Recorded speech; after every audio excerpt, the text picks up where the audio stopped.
The billionaire laughed so hard when Larry begged, "Can I play for food?" The crowd joined in. But the second Larry's fingers slammed the first chord, the laughter died, because this wasn't a starving beggar anymore. This was a hidden maestro, and in the next 60 seconds, a billionaire's reputation was about to be shattered in front of the world. If you're enjoying this story, don't forget to hit that subscribe button, like this video and comment where you're watching from. Your support helps us bring more powerful stories, and trust me, you won't want to miss them. Now, let's get into the story. It was Thursday, August 7th, 2025, when Larry Gomez first walked through the gilded doors of the Vienna Imperial Concert Hall. The chandeliers glowed like fire trapped in crystal. The velvet drapes hung heavy, whispering of centuries of music and money. Every seat was filled with Vienna's wealthy elite. Men in tuxedos that probably cost more than Larry's entire wardrobe, women dripping with jewels that sparkled like rented stars. Larry's jacket was a different kind of sparkle. A second-hand black coat from a thrift shop near Karlsplatz, with a tear under the left arm and buttons that didn't match. His shoes had walked more pavements than red carpets. And his stomach, empty. Hunger had become his closest companion. He had come for one thing: food. As the crowd adjusted themselves in velvet seats, Larry shuffled forward until he stood near the stage where the grand piano waited like a black lion. The silence of expectation cracked when Larry's voice broke it. "Can I play for food?" The words hung awkwardly, dangling in the grand air like an untuned note. Gasps, whispers, then laughter, especially from the man in the sapphire blue tuxedo sitting front row, Stephen M. Taylor. Oil tycoon, billionaire, a man who treated charity galas like arenas to remind people he was richer than God and twice as smug. Taylor leaned back in his chair, flashing a grin wide enough to be seen from the balconies. He said loudly, "Food? My dear man, this isn't a soup kitchen. Do you even know what this piano costs?" The hall erupted in cruel laughter. Two of Taylor's cronies nearly doubled over, slapping their knees like schoolboys. Larry didn't flinch. He looked at Taylor with quiet eyes, the kind that had seen storms and survived. Taylor, savoring the moment, added, "Tell you what, play something. If you impress me, maybe I'll throw in a steak dinner. If not, you leave quietly and stop embarrassing yourself." The audience chuckled, eager for a little circus. They leaned forward, expecting a disaster, eager to watch a beggar stumble at their piano. But Larry only nodded, stepped toward the instrument, and said softly, "Deal."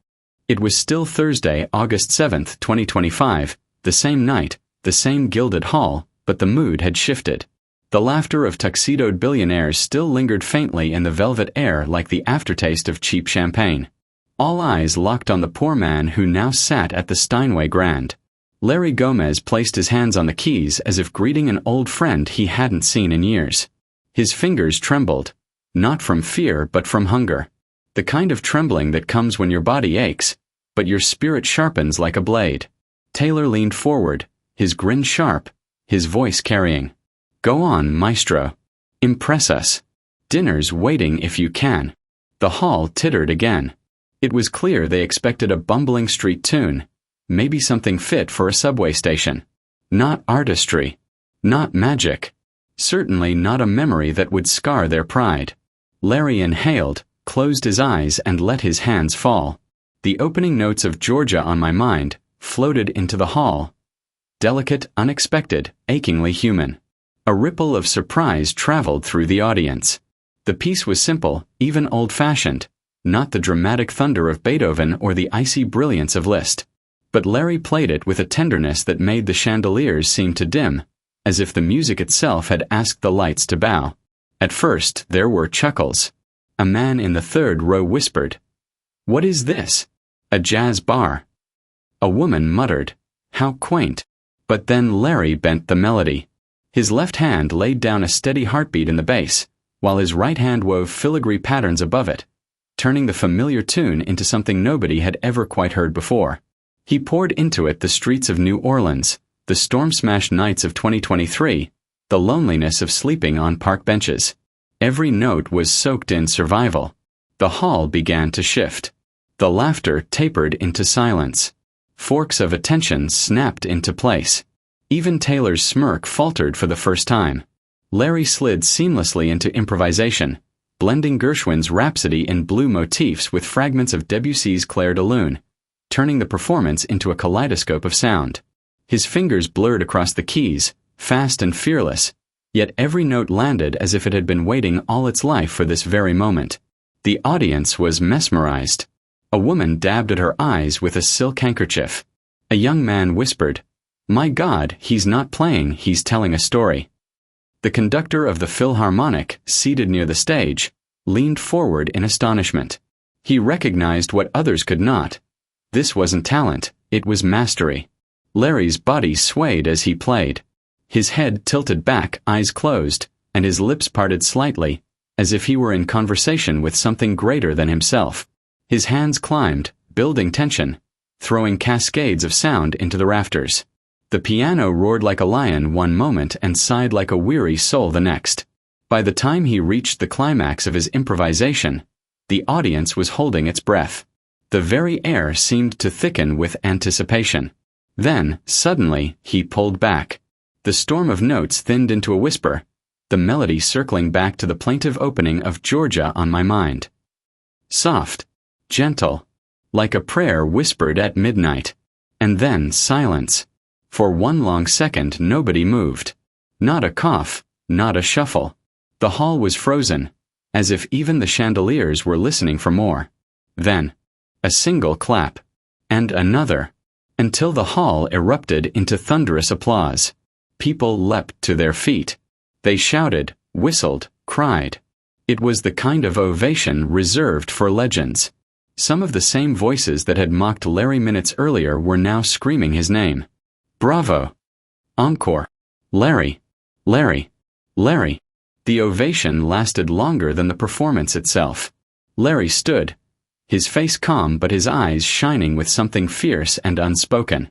He bowed once, not deeply, just enough to acknowledge the crowd without begging for their approval. And yet, not everyone was clapping. Taylor remained seated, his hands still. His jaw was tight, his eyes locked on Larry with something darker than anger, humiliation. He had invited the man to play as a cruel joke, a spectacle for the wealthy to enjoy. Instead, Larry had stolen the night. Worse, he had stolen Taylor's control. Taylor clapped once, slowly, mockingly, his voice slicing through the applause. Not bad, stranger. Not bad at all. But talent without power is nothing. Let's not forget you're still begging. The room went quiet.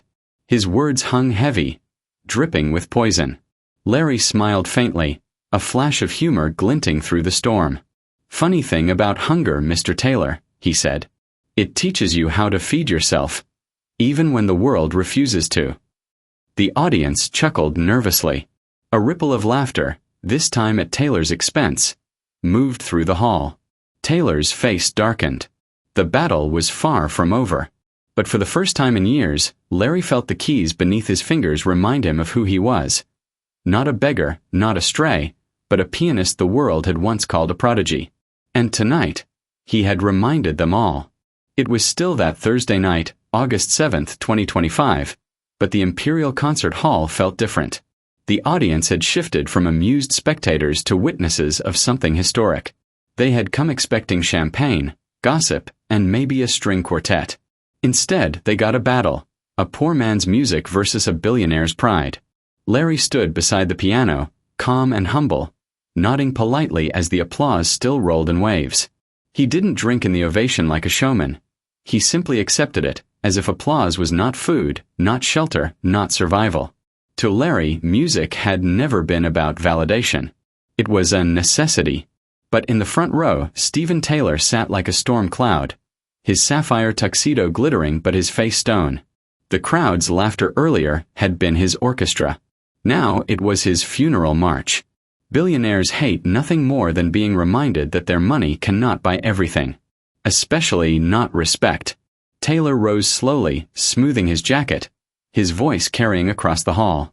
"Ladies and gentlemen," he said. That was charming. Truly. Our guest here has managed to tug a few heartstrings with his barroom jazz. A murmur swept the audience. The word barroom landed like a slap, cheapening what they had just heard. Some laughed awkwardly, others frowned. Taylor continued, his tone sharpening. But let us not be fooled. Any half-decent street performer can ring a tear or two with a sentimental tune. The real test of a pianist, a true master, is whether he can handle the titans of the repertoire. Larry tilted his head, watching Taylor with a faint smile.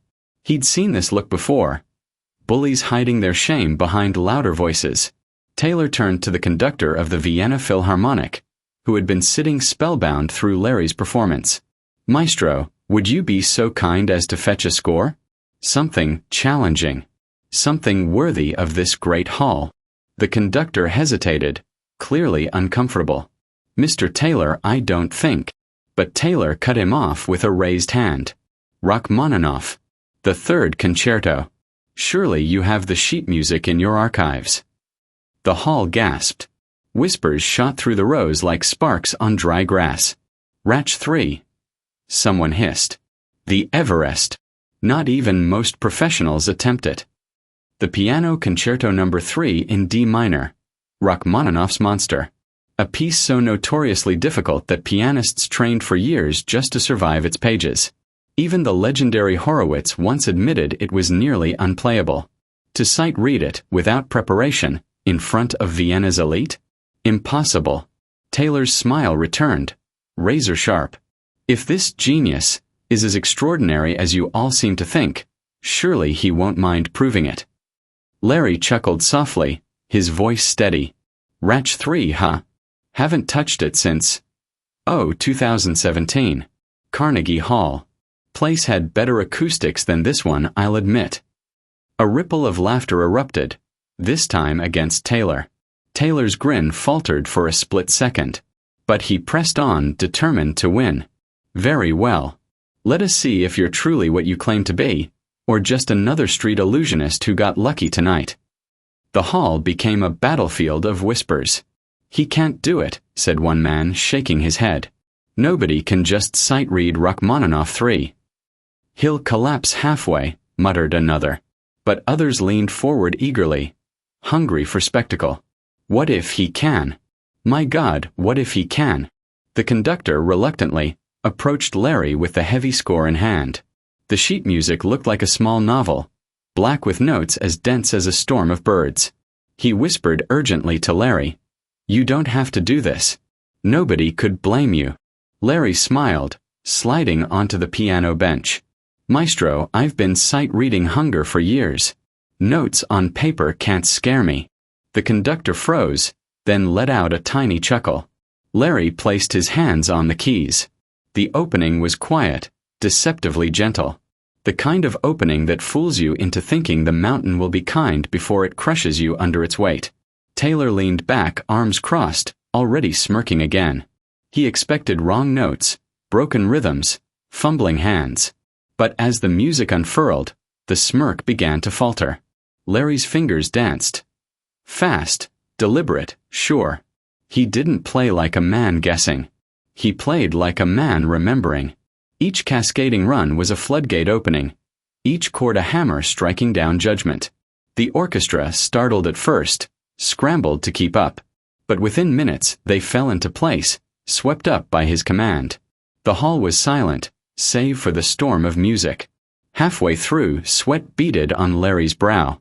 The concerto surged like a river in flood, relentless, unforgiving. His arms ached, his breath came hard, but his eyes remained closed. He was not reading anymore. He was channeling. Every mistake the audience expected simply never came. Instead, there was brilliance. Flourishes of improvisation threaded through Rachmaninoff's brutal passages, daring liberties that somehow made the piece even more alive.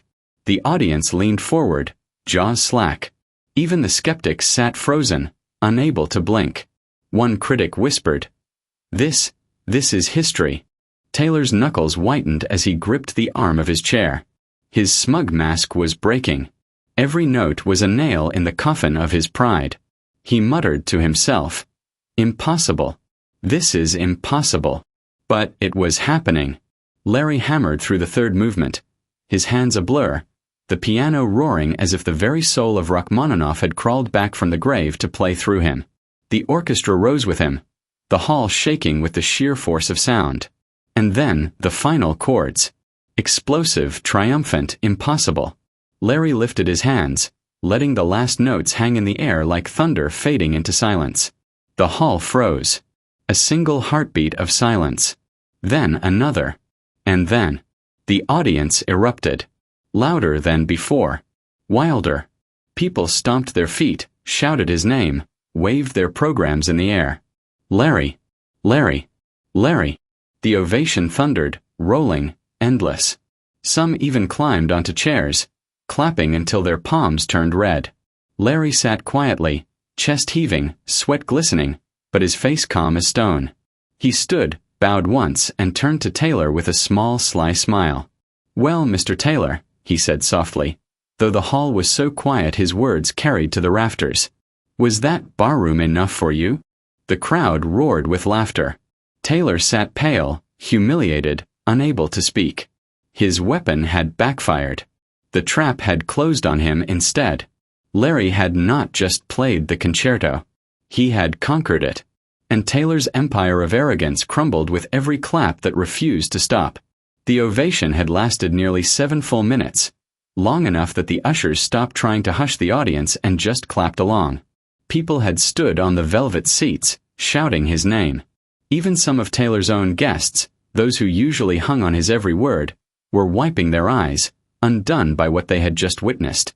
But Larry, he simply sat at the piano, breathing hard, hands folded in his lap like a monk who had just finished prayer. The Steinway still trembled faintly from the violence of Rachmaninoff's chords, but Larry was calm. His eyes scanned the audience, not with arrogance, not even with triumph, but with quiet awareness. He knew this night wasn't really about him. It was about survival, dignity, and proving to the world that genius can't be buried forever. Taylor, meanwhile, was unraveling.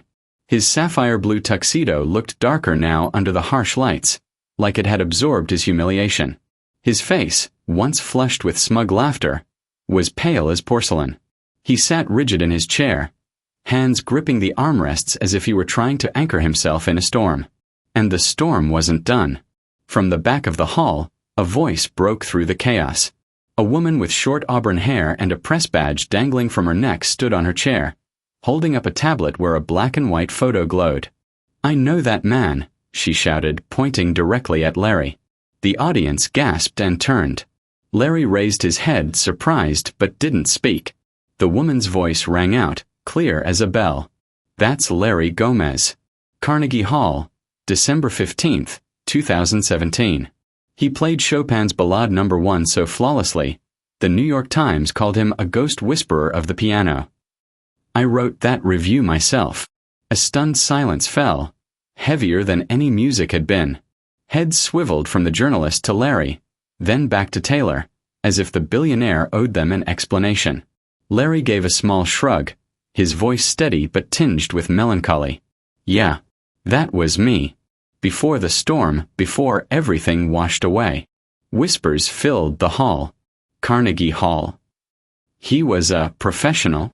Why haven't we heard of him in years? Larry sighed, his words spilling into the microphone the conductor had nervously pushed toward him. In 2023, Hurricane Ida hit New Orleans. Took my home, took my bar, took my piano. My mother died that year too. By 2024, I was living on trains, playing station pianos when I could, silence when I couldn't. Talent doesn't pay rent when tragedy swallows everything. His voice broke slightly, but he steadied himself with a smile. "So yeah, tonight I wasn't playing for fame. I was just playing for food." The room was silent. Even the chandeliers seemed to sag in shame, their glitter dimmed by the weight of his confession. Suddenly, the chairman of the Vienna Philharmonic, a tall man in a gray suit with silver hair, rose from his seat near the conductor. His voice boomed. "Ladies and gentlemen, I must speak." The hall hushed instantly. Even Taylor froze. "This man," the chairman said, gesturing to Larry, "was once on our radar. In 2018, after his Carnegie triumph, He was offered an associate contract with our orchestra. But fate had other plans. He stepped onto the stage, shaking Larry's hand with both of his. "Tonight, Mr. Gomez, you reminded us of what we lost, and what the world nearly lost forever. On behalf of the Vienna Philharmonic, I extend an invitation. Join us as our resident soloist for the 2025 to 2026 season." The hall erupted again. Cheers, tears, applause. This time, louder than before, an avalanche of sound. Larry froze, tears stinging his eyes. For years, he had been invisible, a shadow in train stations, a beggar with talent no one cared to hear. Now the greatest orchestra in Europe was offering him resurrection. He whispered almost to himself, "From food to a future." All eyes turned to Taylor. Here was the billionaire, the self-styled king of the evening, now exposed as a petty tyrant who had mocked a genius. His empire of arrogance had collapsed in less than an hour, undone not by politics or markets but by a hungry "We'll remember which of us truly dined." And with that, he walked off the stage. Slow, deliberate, his torn coat swaying like a king's robe. The ovation shook the chandeliers. Taylor sat alone in the front row, drowning in silence that no amount of wealth could fill. By midnight, every newspaper in Europe carried the same headline. "The Phoenix returns. Larry Gomez plays for food, burns a billionaire." And just like that, the man mocked for hunger became immortal again, while Stephen M. Taylor discovered the one meal money could never buy, respect. It was Friday, August 8, 2025, the morning after Vienna's most unforgettable concert. The Imperial Hall was silent now, its chandeliers dimmed, its velvet curtains resting. But outside, the world was roaring. Larry Gomez woke up not in a hotel, not in an apartment, but in a park bench near Karlsplatz, his bed for the last 6 months. Except this time, he didn't wake to the sound of pigeons pecking at breadcrumbs. He woke to the flash of cameras. A small army of journalists had found him. Microphones stretched toward his face like iron roses. "Maestro Gomez, how does it feel to be back? Is it true you vanished after the 2012 Prague Symphony accident? Are you negotiating with Deutsche Classic for a world tour? Will you accept Stephen Taylor's public apology?" Larry rubbed his eyes, muttered, "Good morning to you too," and chuckled at the absurdity. Yesterday he was asking strangers for food. Today, strangers were asking him for destiny. He didn't answer the questions. Not yet. Instead, he stood, stretched his aching back and said, "Anyone got a sandwich?" The reporters laughed nervously, unsure if it was sarcasm or sincerity. It was both. Meanwhile, Stephen Taylor was at war. Not in oil markets, not in boardrooms, but in headlines. By 9 a.m., nearly every major newspaper had crucified him. Billionaire mocks beggar. Beggar turns out to be genius. Taylor humiliated on world stage. Arrogance meets art. The night Vienna chose music over money. His PR team scrambled like chefs trying to fix a burnt feast. They drafted apology statements, planned charity donations, and even suggested a televised handshake with Larry. Taylor's temper exploded. "I don't need him. He needs me. I'll make the public forget." But the public didn't forget. In fact, they made it worse. Memes flooded TikTok and Instagram. Larry photoshopped as a king. Taylor bowing in rags. Larry sitting at a piano made of bread, captioned, "Man only wanted food." A remix of Larry's performance synced with Taylor's stuttering reaction. Already at 2.7 million views. The billionaire was losing a battle he couldn't bribe, sue, or buy. Larry, on the other hand, was being pulled in every direction.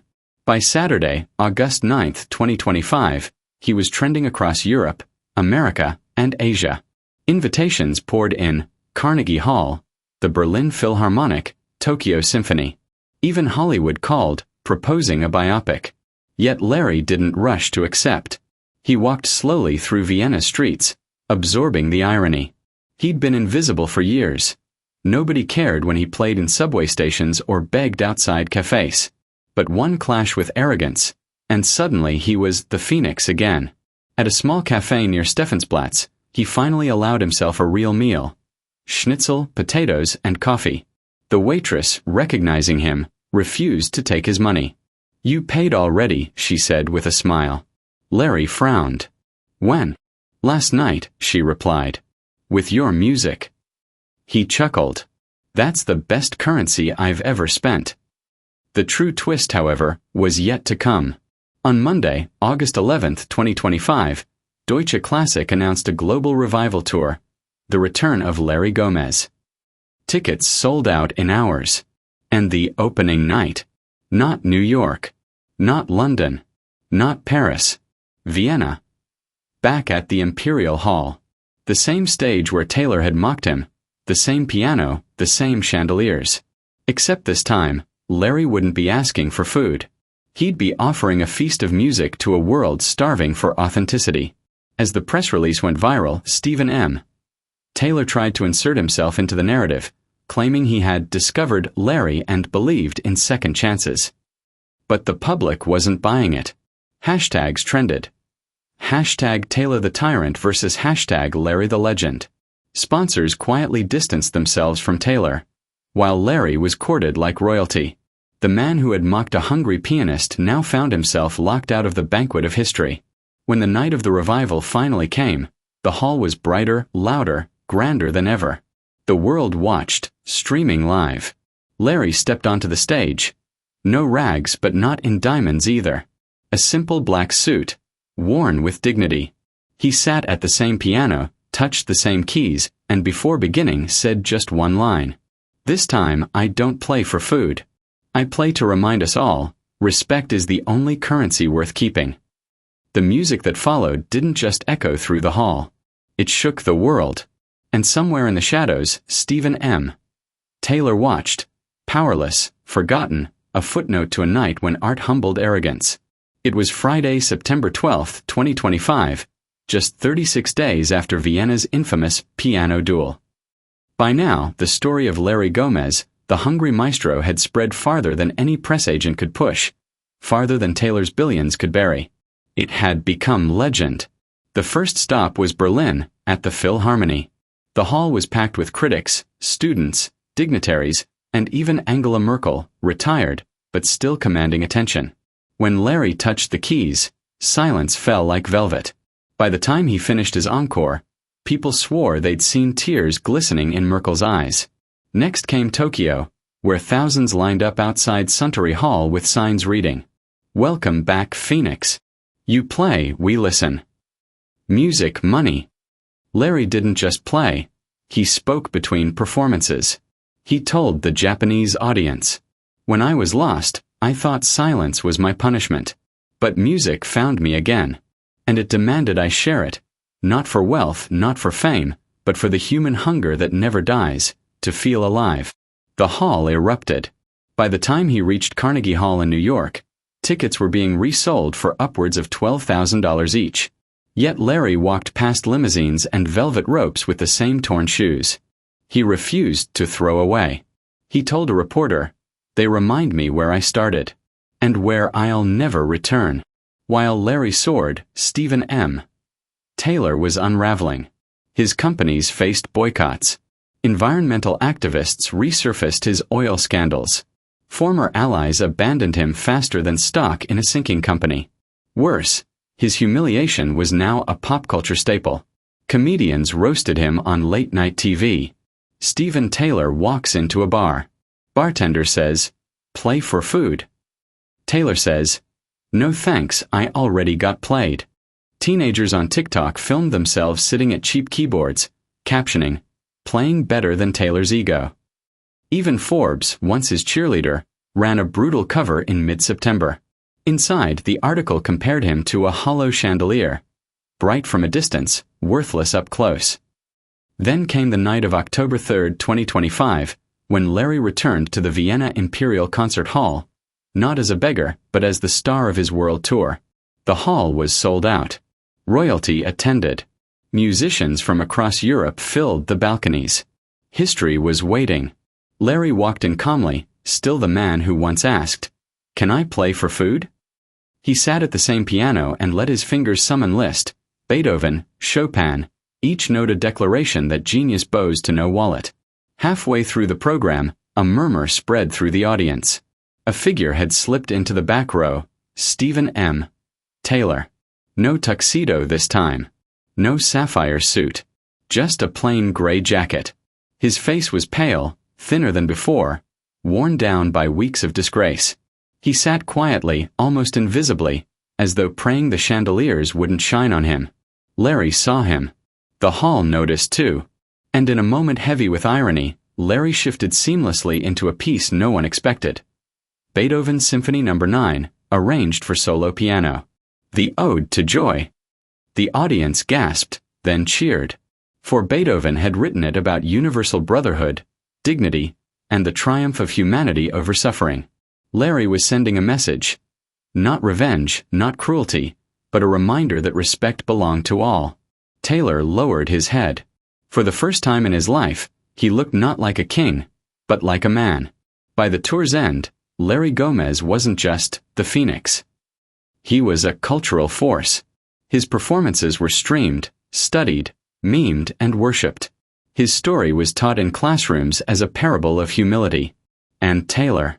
He disappeared from public life, retreating to a private estate in Switzerland, where gossip said he could sometimes be heard fumbling clumsily at a piano, trying to chase the ghost of a man who'd once played for food and feasted on immortality. On December 31, 2025, Larry gave a televised New Year's Eve concert in Prague, dedicating it to the hungry, the overlooked, the mocked. Before his final encore, he looked at the camera and said, half with humor, half with wisdom, "If life ever laughs at you for being hungry, don't worry. One day you might end up feeding the world." And with that, he played into the new year, the sound of redemption echoing across continents, while the memory of a billionaire's laughter faded like a sour note history refused to remember. It was February 14, 2026, Valentine's Day. And yet the world wasn't talking about flowers, chocolates, or champagne. They were talking about a man who once asked a room full of billionaires a simple question. Can I play for food? Larry Gomez's world tour had ended in triumph, but his story refused to end with applause. Unlike most who bask in fame, he turned his newfound wealth and recognition into something stranger, purer. Instead of buying mansions, he funded hunger halls, public spaces across Europe and Latin America where struggling musicians could perform in exchange for meals. Within months, the first opened in Madrid, then Paris, then Rio de Janeiro. Each was packed nightly, buzzing with both music and community. CNN ran a headline in March. From beggar to builder, Maestro Gomez feeds the hungry with music. The New York Times wrote, Larry Gomez doesn't just play the piano. He plays with history. Students quoted his words in essays. Activists invoked his story as proof that dignity could not be measured in money. Politicians awkwardly tried to ride his wave, some even misquoting him for campaigns. But Larry ignored them all. Politics divides, he said in an interview with BBC in April. Music unites. I'll let the politicians shout. I'll let the piano sing. While Larry's influence grew, Stephen M. Taylor had sunk into shadows. His fortune was intact, but his reputation was in ruins. Business partners avoided him, shareholders whispered of replacing him, and younger billionaires treated him like an outdated punchline. But Taylor wasn't finished. His pride was a beast that refused to starve. On June 2, 2026, a press release stunned the business world. Stephen M. Taylor announces new global initiative, the Taylor Foundation for Arts and Hunger. Taylor stood before cameras, forcing humility into his voice. I have been humbled. The events of August 2025 showed me my flaws. This foundation will fund music programs and fight hunger worldwide. We will begin in partnership with Maestro Larry Gomez. The world gasped. Could it be? Would Larry forgive the man who mocked him? When journalists reached Larry, his answer was a masterpiece of wit. Taylor wants to feed the hungry? Larry smiled. That's good. He should start with himself. Feed his own starved soul. As for partnership, no. I play music, not PR campaigns. The refusal hit like a thunderclap. Taylor's gambit failed. His humility tour collapsed within weeks. Sponsors withdrew, newspapers laughed, and Twitter buried him under the trending hashtag. #NiceTryTaylor. By July, Taylor retreated fully to his Swiss estate. Rumors claimed he'd sold his yacht, dismissed half his staff, and spent his nights pounding clumsy chords on a Steinway, trying to chase a shadow he'd never catch. Larry's fame could have lasted forever on its own. But he wasn't chasing immortality. He was chasing meaning. On October 10, 2026, the anniversary of his wife and son's death in that car accident years before, Larry organized a one-night concert in Prague. Tickets were free. The only requirement: attendees had to bring a bag of food for the hungry. 30,000 people filled the square. The stage was lit under the autumn sky, and Larry sat before a grand piano, his fingers trembling not with fear, but with love. "This," he told the crowd, "isn't about me. It's about them." He pointed to the long tables stacked with bread, rice, fruits, and canned goods. "Music fed me when I was empty. Tonight we feed others." As he played, volunteers distributed the food across Prague's poorest neighborhoods. By midnight, thousands had eaten. And as fireworks lit the sky, the music didn't just echo through the square, it traveled live across the world. Larry had given his greatest performance not inside a hall, but outside under the stars, where everyone was welcome. By December 2026, Larry's story had become cultural gospel. Schools taught it. Filmmakers announced a biopic titled Hungry Hands. Universities awarded him honorary doctorates. But Larry refused to be trapped by glory. He kept playing, kept building hunger halls, kept giving speeches laced with humor and sharp truths. You can't eat pride, but pride will eat you alive. Respect is the only meal that fills everyone. Music doesn't need billionaires. Billionaires need music. Everywhere he went, audiences laughed, cried, stood, and clapped. On New Year's Eve 2026, Larry gave a global broadcast performance from the Vienna Imperial Hall, the same stage where it all began. This time, the chandeliers sparkled not over mockery, but over reverence. The audience wasn't just billionaires, it was children, teachers, bakers, janitors, nurses, and yes, even a few humbled tycoons.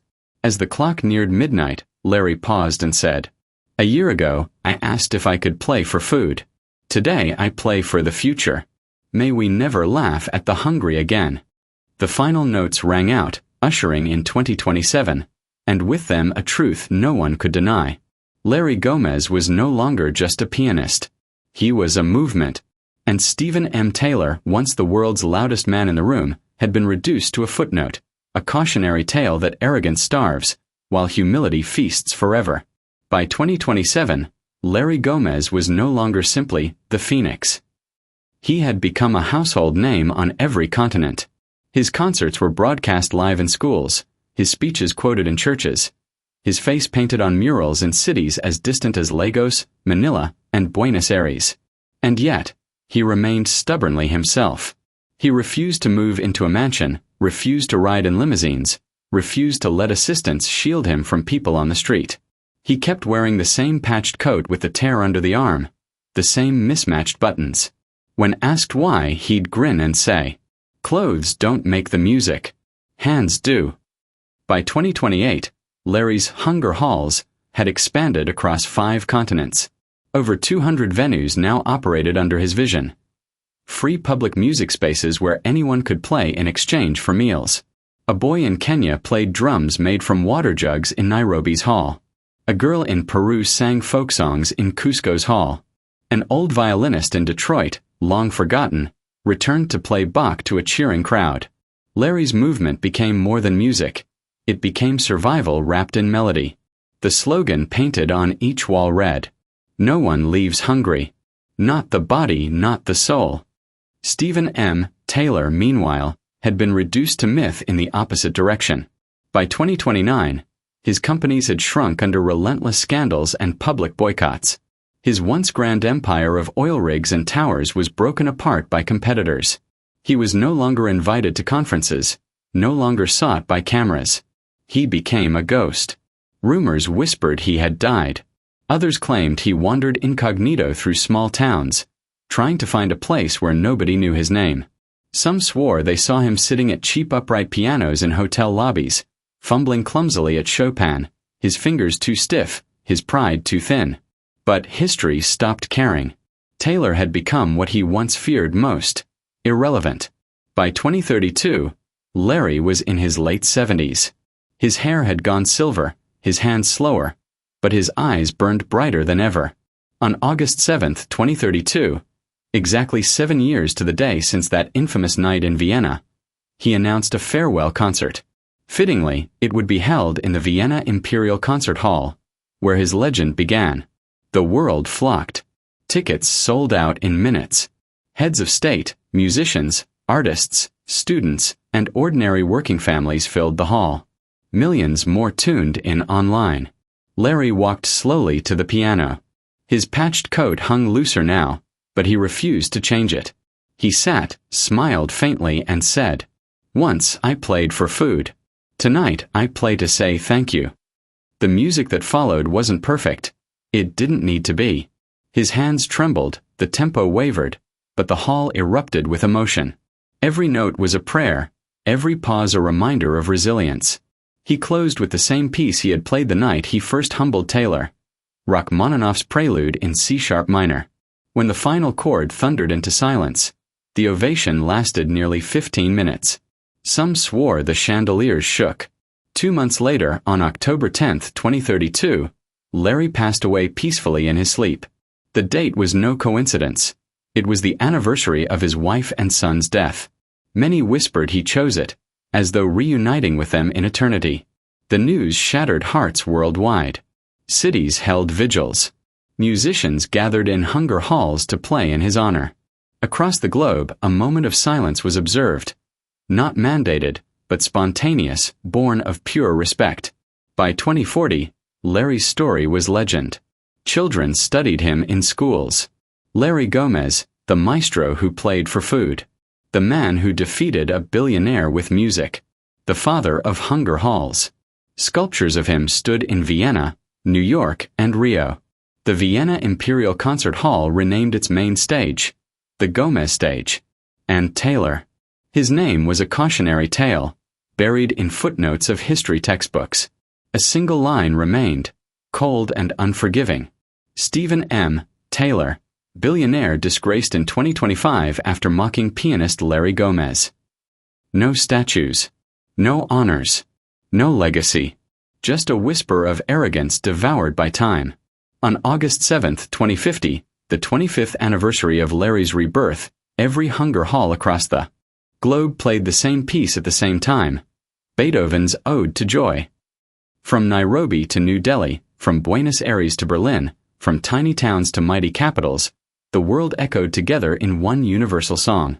And as the music rose, children asked, "Who was Larry Gomez?" Their parents smiled and answered, "He was the man who asked to play for food, and ended up feeding the world." And so the story ended not in silence, but in music eternal. It was August 15, 2025, exactly 8 days after Vienna, when Larry found himself standing outside the pristine glass doors of Abbey Road Studios in London. Deutsche Classic had moved fast. Too fast, perhaps. The contract was signed, the publicity machine churning, and now they wanted to capture lightning in a bottle before the world moved on to its next viral sensation. Larry touched the brass nameplate with reverent fingers. The Beatles had walked through these doors. So had Elgar, Pink Floyd, Adele. Now a man who'd slept on park benches was joining that immortal roster. Mr. Gomez. A young woman with a clipboard and nervous energy approached. "Sarah Chen, A&R coordinator. We're so honored to have you here." Larry chuckled. 8 days ago, nobody wanted to have me anywhere. Funny how things change. Inside Studio 2, the legendary room where Abbey Road was recorded, a full orchestra waited. The London Symphony Orchestra, 50 of the finest musicians in Europe, all hired to accompany a man who'd recently asked strangers for food. The conductor, Maestro Friedrich Kellner, approached with obvious skepticism barely masked by professional courtesy. "Herr Gomez, I must say, we've never recorded under quite these circumstances before." Larry smiled. "You mean with someone who recently lived on the streets?" Kellner's cheeks reddened. I simply mean that studio work requires precision, timing, multiple takes. It's quite different from a single performance, however extraordinary. Ah. Larry walked to the Steinway Concert Grand positioned in the center of the room. You're worried I was just lucky that night in Vienna. The orchestra members exchanged glances. Whispers rippled through the string section. Larry could hear fragments. One good night doesn't make a career. Viral fame isn't the same as talent. Larry sat at the piano bench and cracked his knuckles. Well, gentlemen and ladies, shall we find out if I'm the real deal or just another YouTube sensation? The first piece was Grieg's Piano Concerto in a minor. Deutsche Classic wanted something accessible, romantic, commercially viable. Larry had suggested it himself, not because it was easy, but because he'd played it the night before the car accident that destroyed his first career. From the top, Kellner announced, raising his baton. The opening orchestral statement began, those famous, thunderous opening chords that every music lover recognizes. Then came Larry's entrance.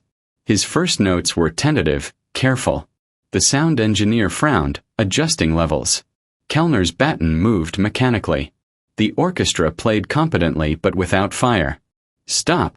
Larry held up his hand. This isn't working. Kellner lowered his baton, irritation flashing across his face. Mr. Gomez, we need to maintain professional standards. That's exactly the problem. Larry stood, walked to the center of the orchestra. You're all playing like you're at a funeral. Like you're humoring the crazy homeless guy who got lucky. A violinist in the second row bristled. We're playing exactly as written. The notes, yes, but not the music. Larry's voice carried that same quiet authority he'd shown in Vienna. You know what I played for in subway stations? Not for money, though I needed it. I played for connection. For the moment when someone walking past would stop, really stop and listen. He returned to the piano. Maestro Kellner, may I conduct this first section myself? The request was audacious. Kellner's face reddened further. I am the conductor here, Herr Gomez. You are the soloist. And I'm asking you to trust me. Just for a moment. The studio fell silent. The orchestra watched, half expecting an explosion. But something in Larry's eyes, not arrogance but desperate sincerity, made Kellner hesitate. Very well. One time only. Larry moved to the podium. He raised his arms, looked into the eyes of 50 musicians and whispered, "Play like you're hungry." When his hands came down, the music that erupted wasn't the polite, precise Grieg they'd rehearsed. It was Grieg filtered through storm and survival, through nights when music was the only warmth available. The orchestra, despite themselves, began to feel it. By the time Larry moved back to the piano for his entrance, they were with him. His fingers found the keys not as a technique to be executed, but as a story to be told. The concerto became a conversation between 51 hungry souls, each contributing to a feast of sound. When the first movement ended, the studio was dead silent. Then the second violinist started clapping. Then the cellist. Within seconds, the entire London Symphony Orchestra was applauding. Something that never happened during recording sessions. Kellner stood frozen, baton still raised, staring at Larry as if seeing a ghost. Mein Gott, he whispered. You are not who I thought you were. Larry smiled wearily. Neither are you, Maestro. Neither are you. The session that was scheduled for 4 hours lasted 9. They recorded not just the Grieg, but Rachmaninoff's Second Concerto, Chopin's Piano Concerto No. 1, and improvised pieces that the orchestra followed instinctively. By the end, even the sound engineers were wiping their eyes. As the sun set over Abbey Road, Larry sat alone at the piano, playing softly while the equipment was packed away. Sarah Chen approached with the day's rough mixes on her tablet. Mr. Gomez, I've been in this business 15 years. I've never heard anything like what happened today. Larry's hands continued their gentle improvisation. Music isn't about proving you're good enough. It's about proving you're human enough. The label executives are going to be ecstatic. This album will be huge. Larry stopped playing. And then what? Sarah frowned. What do you mean? I mean, what happens when the album sells 1 million copies? When I'm playing arenas instead of concert halls? When I'm so famous that I forget what it felt like to be hungry? Isn't that good? Larry stood, gathered his worn coat. I spent years invisible because I forgot that music isn't about me. Now everyone wants to make it about me again. He headed toward the door, then paused. The moment I start believing my own publicity, I'll be just another Stephen Taylor. Rich, powerful, and empty. Sarah watched him go, clutching the tablet with recordings that would indeed sell millions of copies. But for the first time in her career, she wondered if success might actually be the enemy of what she'd witnessed today. Outside on Abbey Road, Larry walked slowly past the famous crosswalk where tourists constantly posed for photos. A young busker sat nearby with a guitar case open for donations, playing Yesterday for the 1,000th time that week. Larry stopped, listened, then dropped a 20-pound note into the case. The busker looked up, startled. Thanks, mate. You're very generous. Keep playing, Larry said. You never know who might be listening. As he disappeared into the London evening, the busker continued his song, unaware that he'd just been heard by a man who understood that the street was where all real music began, and where, if he wasn't careful, it might need to end. It was September 3rd, 2025, 3 weeks into Larry's whirlwind comeback tour, and he was hiding in a bathroom stall at the Royal Albert Hall. Outside, 5,000 people waited for him to perform. The London Philharmonic was tuned and ready. Critics from The Times, The Guardian, and The Telegraph sat in the front rows, their pens poised to either canonize or crucify him. But Larry sat on a toilet seat, fully dressed in his concert tails, his first new clothes in years, with his head in his hands. Mr. Gomez? A tentative knock on the bathroom door. 5 minutes to curtain. I'll be right there, Larry called, though his voice cracked like a teenager's. This was his 14th concert in 18 days. Berlin, Prague, Amsterdam, Brussels, Paris, and now London. Each night, the halls were packed. Each night, the applause lasted longer. Each night, he felt more lost.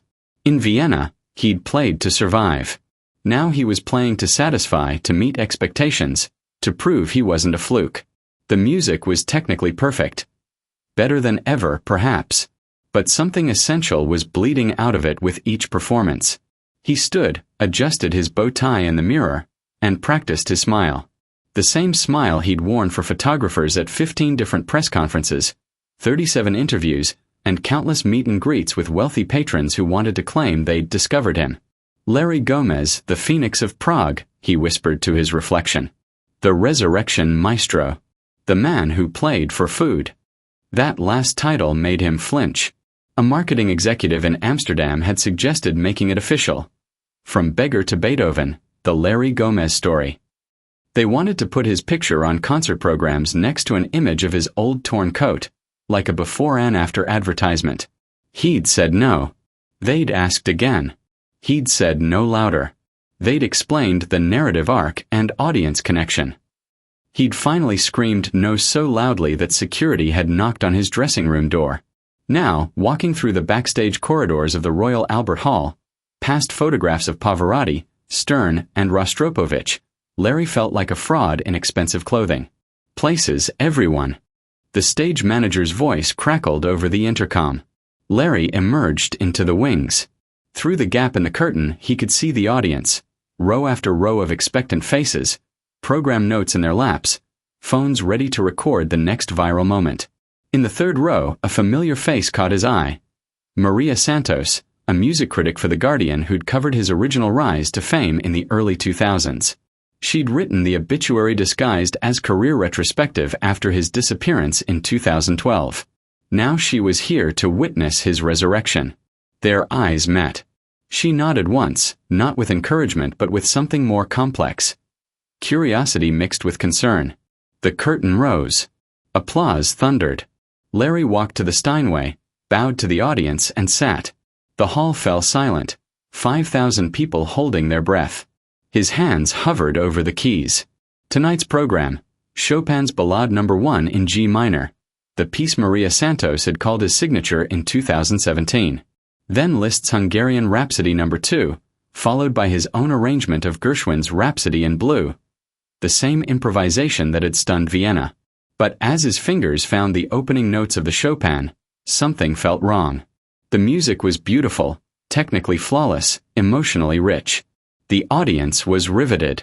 Yet Larry felt like he was watching someone else play.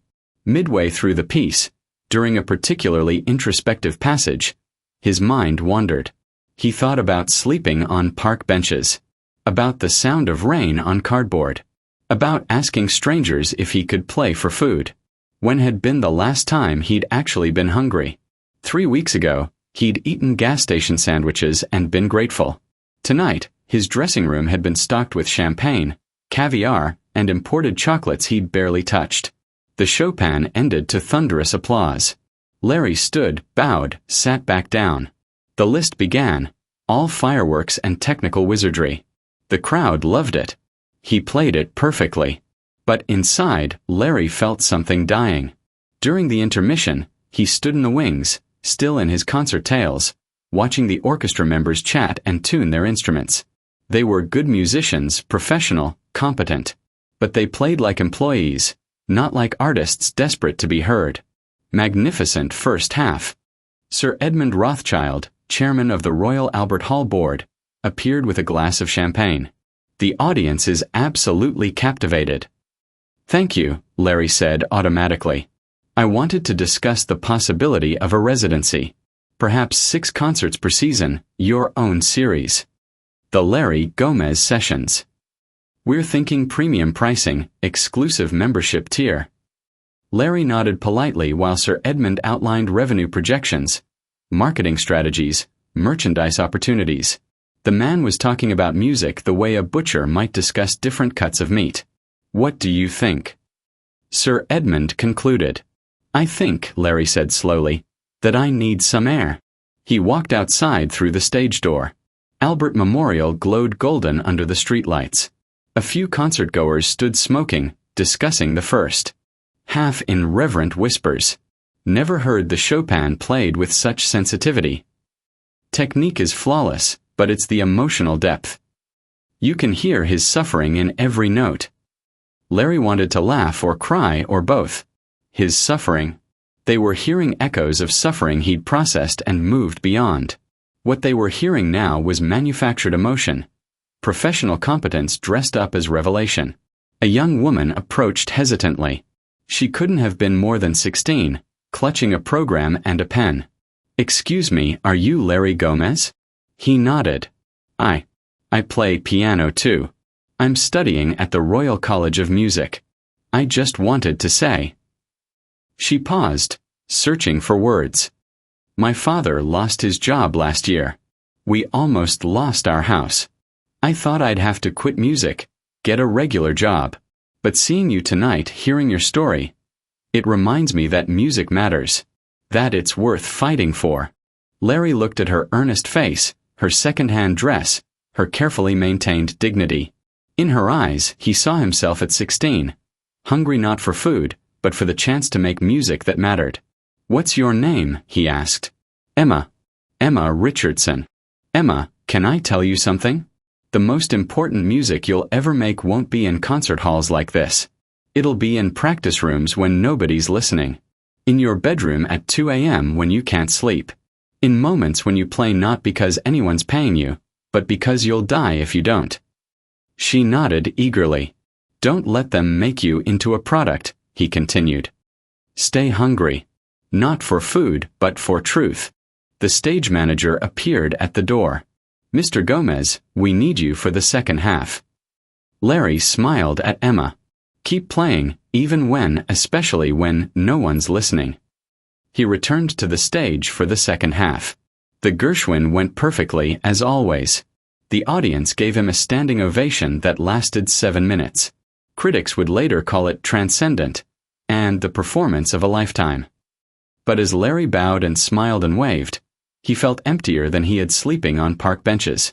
After the concert, at the mandatory reception with donors and VIPs, Maria Santos approached. Larry, she said quietly, We need to talk. They found a quiet corner away from the champagne and networking. You played beautifully tonight, she began. But you looked miserable doing it. Larry laughed bitterly. I should be grateful, right? A month ago I was begging for food. Now I'm playing the Royal Albert Hall. Is that what you want? Gratitude for scraps thrown to you by the culture industry. The question hit like a physical blow. What do you mean? I mean they've turned you into a product. The comeback story. The feel-good narrative. They're not selling your music anymore, Larry. They're selling your suffering. But people are hearing great music. Are they? Or are they hearing the music they expect to hear from someone with your story? You've become a performing seal, Larry. A trained seal who happens to play Chopin instead of honking a horn. Larry stared at her, shocked by her directness. In Vienna, you played like your life depended on it, Maria continued. Because it did. Tonight, you played like your career depended on it. There's a difference. So what are you saying? I should go back to sleeping on park benches. I'm saying you should remember why you started playing in the first place. Before the fame, before the fall, before the comeback. What was it for? Larry was quiet for a long moment. Around them, the reception continued. Laughter, clinking glasses, the sound of success celebrating itself. I need to think, he finally said. Think fast, Maria replied.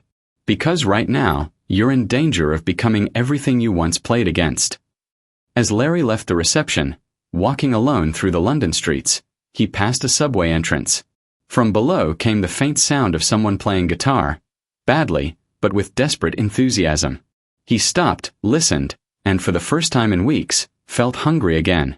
Not for food. For truth. It was September 18, 2025 in Munich, and Larry was supposed to be preparing for his performance at the Bavarian State Opera. Instead, he was sitting on a park bench at 3 a.m., feeding pigeons with pieces of a pretzel he'd bought from a late-night vendor. The pigeons weren't grateful. They snatched the breadcrumbs with mechanical efficiency, then immediately looked for more. No appreciation, no acknowledgement of his generosity. Just hunger, temporarily satisfied, then renewed. At least you're honest, Larry told them. His phone buzzed. Another text from his manager, Klaus Werner, the sharp-suited German who'd appeared in his life after Vienna like a guardian angel with a contract. Larry, where are you? Sound check is at 9 a.m. Press interviews at 11. VIP donor lunch at 1. You cannot simply disappear. Larry turned off the phone. In 6 hours, he would walk onto the stage of one of Europe's most prestigious opera houses. 2,000 people would applaud before he played a single note. Critics would praise his remarkable journey and triumphant return. His performance would be live-streamed to millions worldwide. But right now, feeding pigeons in a Munich park, he felt more like himself than he had in weeks. A figure approached from the shadows, an elderly man pushing a shopping cart filled with bottles and cans, the urban treasure of Germany's bottle deposit system. The man moved slowly but purposefully, scanning the ground with practiced eyes. Guten Abend, the man said, noticing Larry on the bench. Good evening, Larry replied in English, then switched to German. Working late. The man chuckled. Working early. Best bottles are found before the city wakes up. He had kind eyes behind wire-rimmed glasses, and despite his circumstances, maintained an air of dignity. You're out late for someone in such nice clothes. Larry looked down at his concert attire. The expensive suit Klaus had insisted he wear to maintain his image even during downtime. It felt like a costume. Couldn't sleep, Larry said. Mind if I ask your name? Werner. Werner Hoffman. The old man sat on the other end of the bench, uninvited but not unwelcome. Former. Professor of Literature at Ludwig Maximilian University. Professor. Werner smiled ruefully. 40 years teaching Goethe and Schiller to students who were more interested in their phones than their souls. Then my wife died, medical bills consumed our savings, and here we are. He gestured to his cart. The university pension doesn't cover Munich rent, so I supplement with bottle collecting. Honest work. Larry felt a familiar tightness in his chest, the recognition of another life knocked sideways by circumstances. What brings you to feed pigeons at 3 a.m., my well-dressed friend? Larry almost laughed. 3 weeks ago, he might have been pushing a cart himself. I'm a musician, he said. I have a performance tonight. Today, rather. But I'm not sure I remember why I'm performing. Werner studied him with scholarly interest. Ah, the eternal artistic crisis. What is art for? Brecht asked the same question. So did Beethoven, when his hearing failed and he wondered if music mattered if he couldn't hear it himself. You know music. Literature, music, philosophy, they're all the same hunger, expressed differently.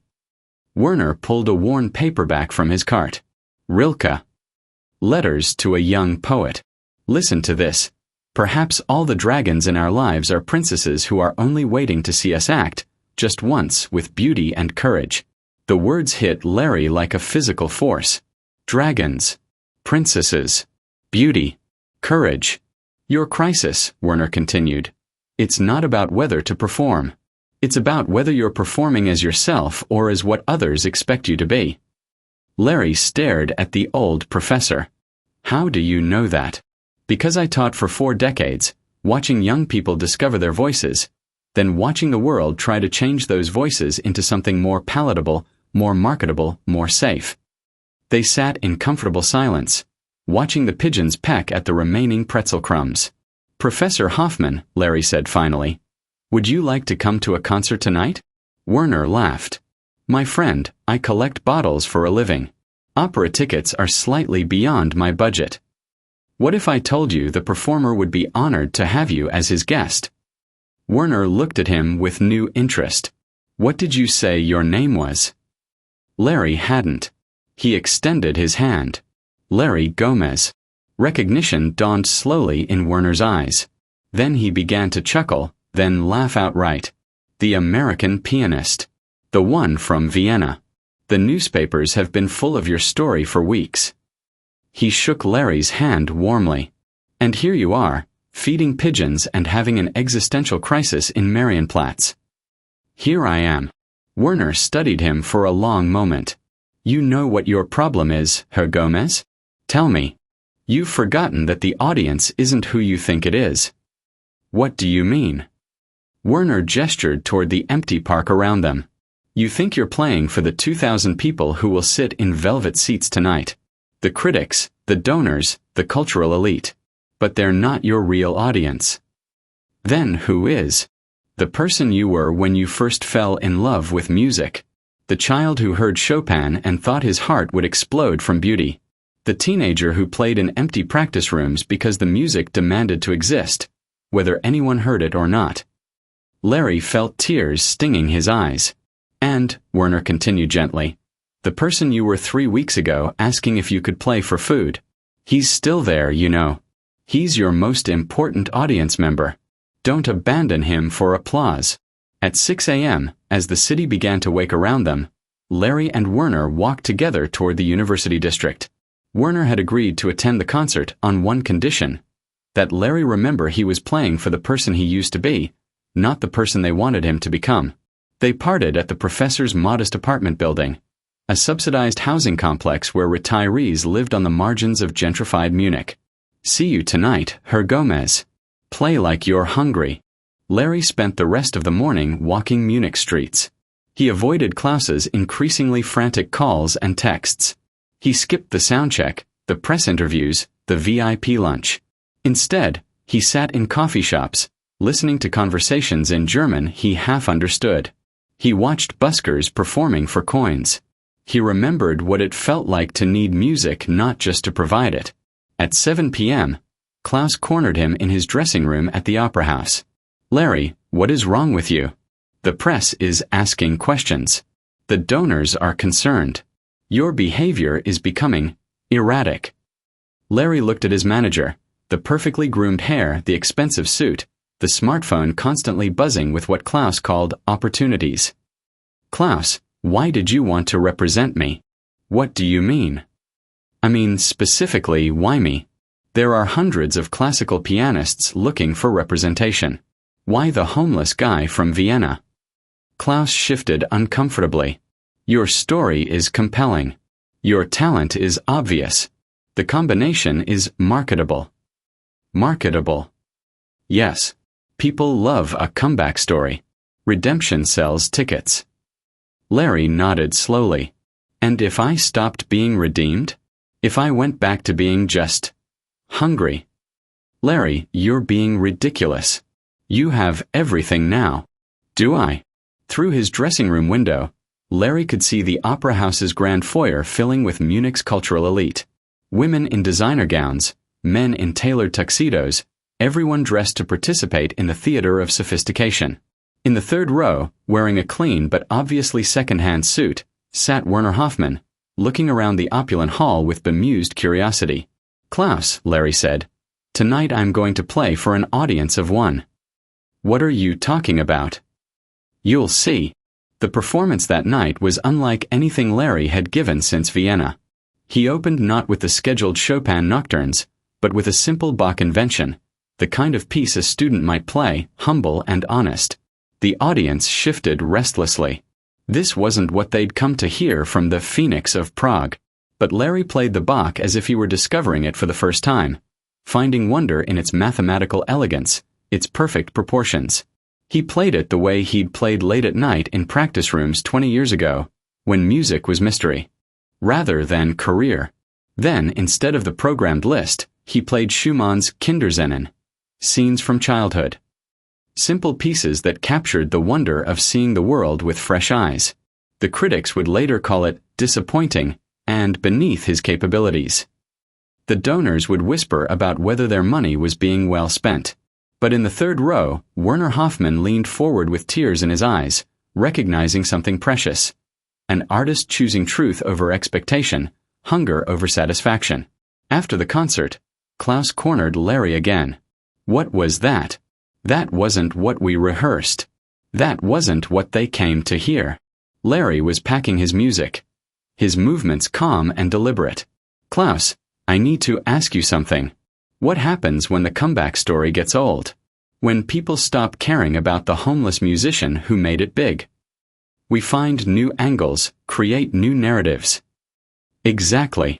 Larry closed his music case. You turn me into a product. A story to be sold and resold until it loses all meaning. Larry, you're being irrational. Think about your career. I am thinking about my career. My real career. Not the one you're managing. Larry headed for the door, then paused. Klaus, you're fired. Outside the opera house, Werner waited with his bottle cart. How did it feel? The old professor asked. Terrifying, Larry admitted. And necessary.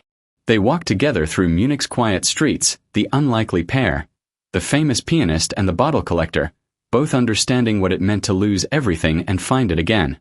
What will you do now? Werner asked. Larry looked up at the stars, barely visible through the city's glow. I think I need to get hungry again.